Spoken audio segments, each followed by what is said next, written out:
السلام علیکم سامعین، 5 شوال المکرم ہے، 26 اپریل ہے۔ عنوان ہے جس کا ڈر تھا۔ خبر ہے حضرت مولانا محمد کلیم صدیقی دامت برکاتہم کے تعلق سے۔ آپ کو پتہ ہے کچھ دن پہلے مولانا کی الہ آباد ہائی کورٹ کی لکھنؤ بینچ سے ضمانت ہو گئی تھی، لیکن رہائی نہیں ہوئی تھی۔ یہ معاملہ اب سپریم کورٹ میں چلا گیا ہے۔ اتر پردیش سرکار اس معاملے کو سپریم کورٹ میں لے گئی ہے، اور بتلا دوں کہ اگلے 72 گھنٹے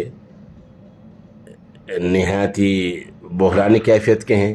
انہی 72 گھنٹوں میں ہمیں اللہ کے حضور میں، اللہ کی بارگاہ میں دعا کرنی ہے۔ میری معلومات کے مطابق اسی جمعے کو معاملے کی سنوائی ہے۔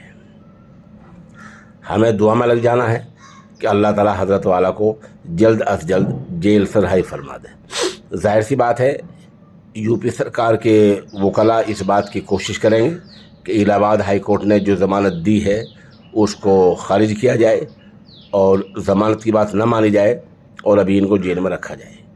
ہمارے وکلاء اس بات کی کوشش کریں گے کہ الہ آباد ہائی کورٹ نے جو کیا بالکل صحیح کیا ہے، حضرت بے قصور ہیں، کوئی الزام ثابت نہیں ہوتا ہے۔